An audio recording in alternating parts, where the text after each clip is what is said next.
क्या आप भी उन्हीं सिंपल गर्ल्स में से कोई एक है, जो ख्वाब तो बहुत बड़े-बड़े देखती है, जिसके सपने बहुत ऊँचे-ऊँचे हैं, एंटरप्रेन्योर बनना, खुद का बिज़नेस करना और एक अच्छा करियर बनाना। लेकिन आप है तो वही एक सिंपल गर्ल, जो कि हर लड़की की तरह एक रोमांटिक लाइफ़ भी अपनी एक्सपेक्ट करती है। हर लड़की की तरह आपको भी लगता होगा कि दुनिया में कहीं न कहीं आपके लिए भी कोई सोलमेट है। और दोस्तों, ऐसा लगना कोई गलत बात नहीं है, ये स्वाभाविक है। पर हाँ, एक लड़की के लिए उससे भी ज़्यादा इम्पोर्टेंट होती है 2 चीज़ें। एक उसकी सेल्फ रिस्पेक्ट और दूसरा उसका करियर।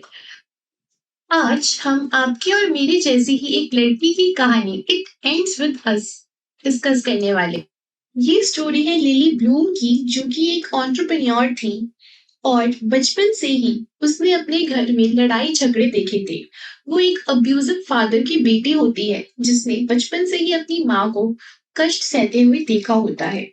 बड़े होकर वो एक अपनी खुद की फ्लावर की शॉप खोलती है, लेकिन कुछ दिनों बाद वो रियलाइज करती है कि वो अपनी मम्मी के फुटस्टेप्स पर ही चल रही है।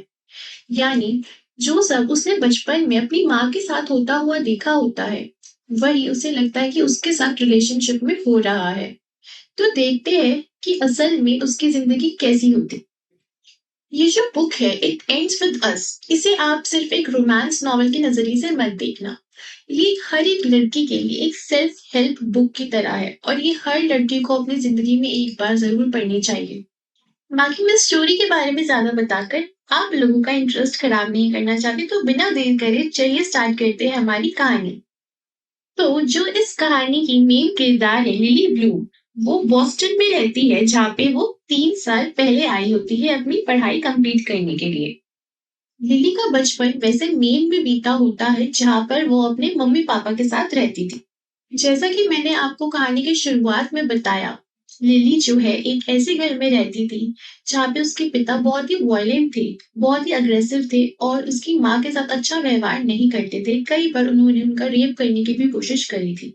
तो कहानी की शुरुआत कुछ इस प्रकार होती है कि जो लिली होती है, वो छत पे खड़ी होती है और वो अपने पापा के अंतिम संस्कार से वापस आई होती है, जिसकी उसके पास कोई भी पॉजिटिव मेमोरीज नहीं होती। उसने अभी-अभी अंतिम संस्कार में एक बहुत ही भयंकर स्पीच दी होती है, जिसकी वजह से अब वो टेरेस पे खड़े होकर नीचे छलांग लगाने का सोचती है। तभी वहां पर एक आदमी एंटर होता है, जिसका नाम होता है राइट किंगकैट, जो लिली की जिंदगी को हमेशा के लिए बदल कर रख देने वाला होता है। राय बहुत गुस्से में लग रहा होता है, क्योंकि वो एक कुर्सी को लगातार लात मार रहा होता है।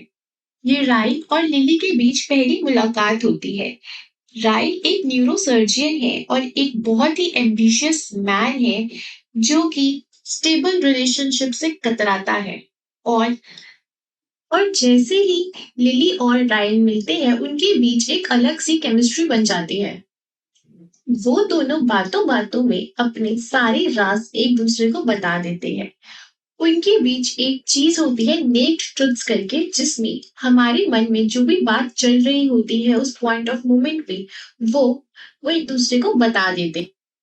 तभी रायन लिली से कहता है कि वो उसके साथ एक रात बिताना चाहता है, लेकिन लिली इसके लिए साफ इनकार कर देती है, क्योंकि वो आपकी और मेरी तरह एक नॉर्मल गर्ल होती है, जो कि normal relationships, normal romance stories में बिलीव करती।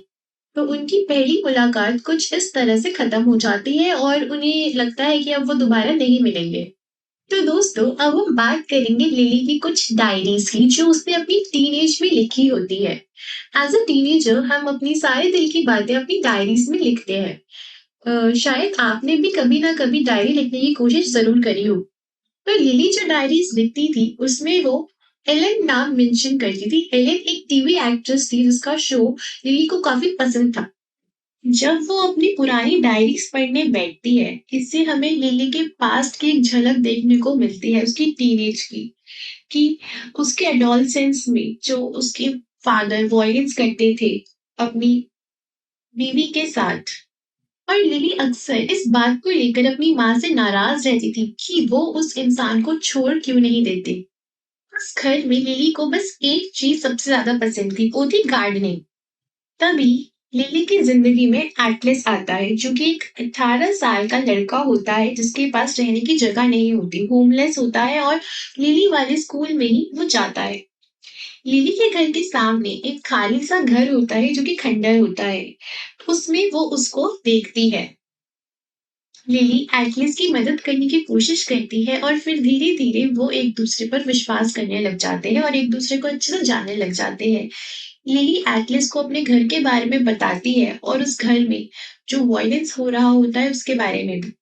एटलस भी अपने बचपन के बारे में लिली को बताता है और वो वहां तक कैसे पहुंचा ये भी बताता है। जब लिली के माँ-बाप घर पर नहीं होते, तब एटलस लिली के घर आ जाता है और वो दोनों मिलके टीवी पे शो देखा करते हैं और लिली उसे कुछ खाने के लिए देती है। धीरे-धीरे उन दोनों को पता चलता है कि वो दोनों एक-दूसरे को पसंद करने लग गए हैं और एक-दूसरे की बहुत ही केयर करते हैं। लेकिन एटलस लिली को बताता है कि एक दिन उसे बॉस्टन जाना होगा जहाँ उसके अंकल रहते हैं और वो ये भी बताता है कि बॉस्टन जाकर सब ठीक हो जाएगा। अब वहाँ से जाने से पहले एटलस लिली को ये प्रॉमिस करता है कि जैसे ही सब ठीक हो जाएगा और बॉस्टन में वो पीसफुली रहने लग जाएगा, तो वो लिली को ढूँढने दोबारा ज़रूर आएगा ताकि वो अपनी लव स्टोरी कंप्लीट कर सके। लिली भी एटलस से ये प्रॉमिस करती है कि एक दिन जब वो बड़ी हो जाएगी, तब वो भी बॉस्टन आएगी और देखेगी कि कैसे बॉस्टन में सब बेहतर हो जाता है। तो ये थी डायरी लिली की। तो चलिए अब हम आ जाते हैं प्रेज़ेंट में। लिली को राइल से मिले हुए बहुत महीने हो गए हैं और अब उसने सोचा है कि वो अपने सपनों को पूरा करेगी। तो बहुत ही डिटर्मिनेशन के साथ वो एक फ्लावर शॉप खोलती है और खुद को पूरी तरह से उस प्रोजेक्ट में जुटा देती है। बाय चांस लिली एक सेल्स वुमेन भी हायर करती है जिसका नाम होता है अलाइजा और वो होती है राइल की बहन। और इस कोइंसिडेंस की वजह से राइल और लिली की मुलाकात दोबारा होती। अब धीरे-धीरे लिली और राइल एक दूसरे को और ज़्यादा जानने लगते हैं और एक दूसरे की तरफ अट्रैक्ट होते हैं। और जबकि राइल ने पहले ही मना कर दिया होता है कि वो एक सीरियस रिलेशनशिप के लिए एक्टिव नहीं है, फिर भी वो लिली के साथ एक रिलेशनशिप में आ जाता है, जिसको देखकर उसकी खुद की बहन अलाइजा बहुत शॉक होती है और अब तक अलाइजा और लिली बेस्ट फ्रेंड्स बन चुकी होती है। राइल लिली की मम्मी से भी मिलता है और जिस रेस्टोरेंट में वो मिलते हैं, पता चलता है कि वो एटलस का होता है। हाँ जी, वही एटलस जो लिली का टीनेज में दोस्त होता है।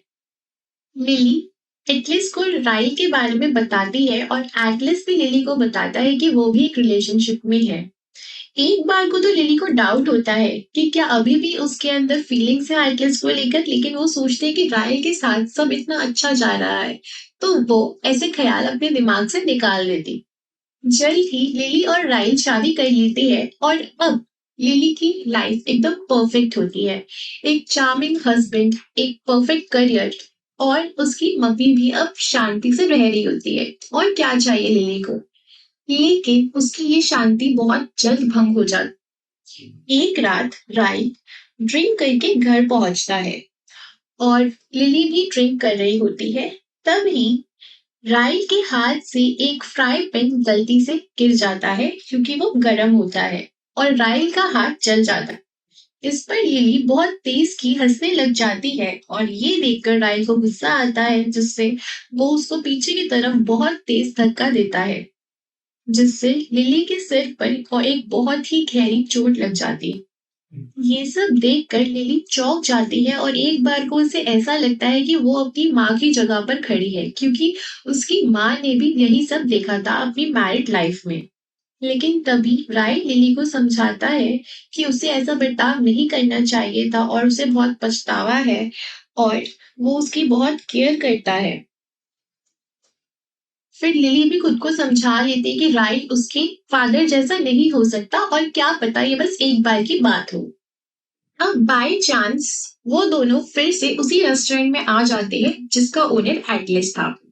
एटलस लिली के सिर पर बैंडेज नोटिस कर लेता है और उससे बात करने की कोशिश करता है जब वो वॉशरूम जाती है तो। एटलस और लिली को बात करते हुए राइल देख लेता है और फिर एटलस और राइल के बीच झगड़ा हो जाता है। उसके अगले दिन एटलस लिली की दुकान पर जाता है जहां पर वो उसको कहता है कि तुम्हें राइल के साथ नहीं रहना चाहिए अगर ये एक अब्यूजिव रिलेशनशिप है तो। लिली उसकी कोई बात नहीं सुनती। एटलस उससे माफी मांगता है जो भी कुछ रेस्टोरेंट में हुआ होता है उसके लिए, और अपना नंबर लिखकर उसके सेल फोन के पीछे छुपा देता है और उसे कहता है कि अगर उसे कभी भी एटलस की जरूरत पड़े तो वो उसको कॉल कर सकती है। एक दिन राय लिली को अपने गुस्से के पीछे का कारण बताता है कि जब वो 6 साल का था तो उसने अपने बड़े भाई को गलती से शूट कर दिया। उसके बाद से अपने गुस्से पे उसका काबू नहीं रहता।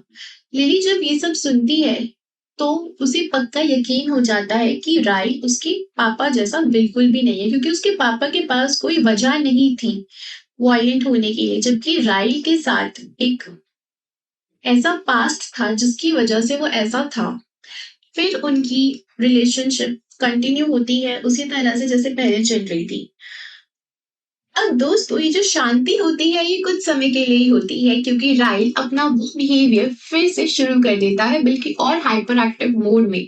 वो लिली पर शक करता है, ऑब्सेस्ड होता है, लिली को लेके पोजेसिव होता है। और एक दिन राइल को लिली के सेल फोन के पीछे वो नंबर मिल जाता है जो एटलस ने छिपाया होता है। लिली को तो उस बारे में याद भी नहीं होता, लेकिन जब राइल को वो नंबर मिलता है तो वो बहुत ज्यादा गुस्सा होता है और लिली का रेप तक करने की कोशिश करता है।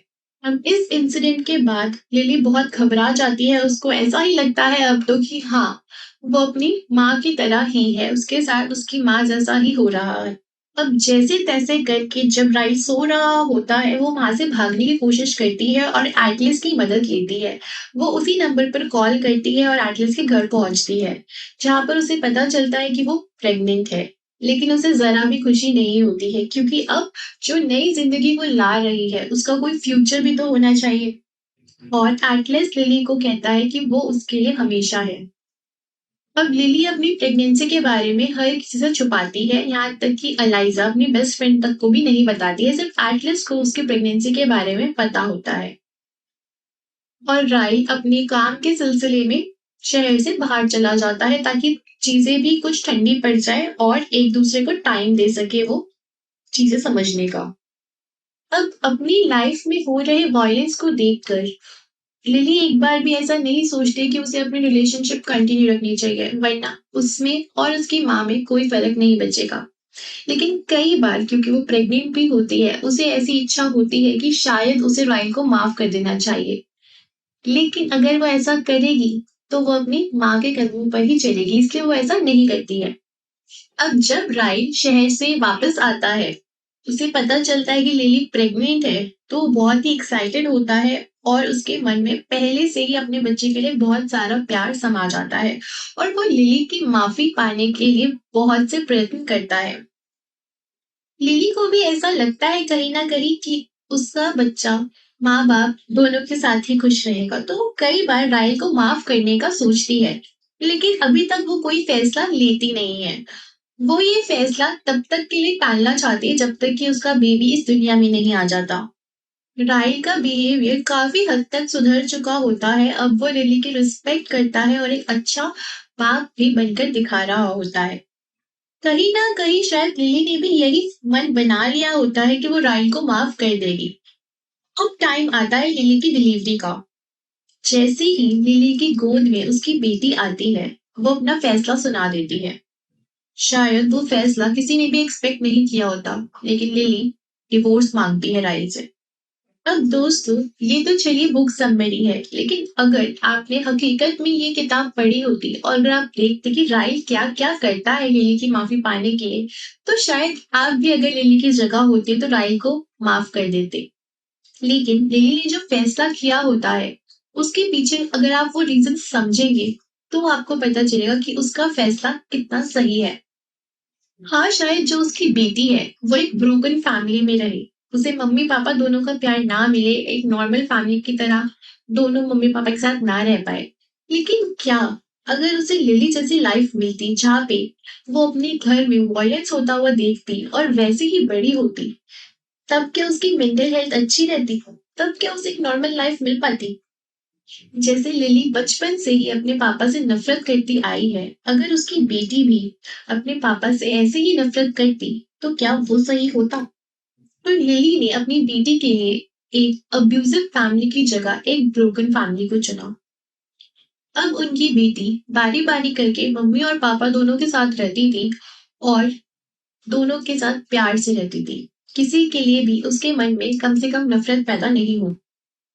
11 महीने बाद अचानक से लिली फिर से एटलस से टकराती है और शायद ये उनका चांस होता है अपनी एक हैप्पी स्टोरी पूरी करने का।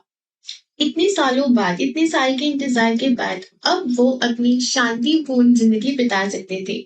तो यहाँ से शुरुआत होती है एक हेल्दी लव स्टोरी की आफ्टर ऑल। दोस्तों, कुलीन हूवर ने इस बुक के मीडियम से एक बहुत ही इम्पोर्टेंट मैसेज कन्वे किया है हम सारी गर्ल्स के लिए कि यस, ड्रीम बिग। और हाँ, एक सोलमेट चुनना या उसके सपने देखना कोई बुरी बात नहीं होती, लेकिन एक हेल्दी रिलेशनशिप उतनी ही इम्पोर्टेंट है। अगर आप एक अब्यूजिव रिलेशनशिप में रहते हो और सामने वाले को माफ करते रहते हो, सो इट्स नॉट गुड। कई बार हम लोगों को कुछ ऐसे फैसले लेने होते हैं जो सबके लिए अच्छे हो। लिली असल में राइट से बहुत प्यार करती थी, लेकिन फिर भी उसने ऐसा फैसला लिया क्योंकि शायद जितना वो राइल से प्यार करती थी, उससे कहीं ज़्यादा नफ़रत पैदा कर लेती अपने मन में अगर वो ऐसा फैसला नहीं लेती तो। तो यहाँ पर खत्म होती है हमारी story it ends with us. अगर आपको अच्छी लगी तो अपने दोस्तों के साथ ज़रूर शेयर कीजिएगा और एक बार इस बुक को पूरा ज़रूर पढ़िएगा।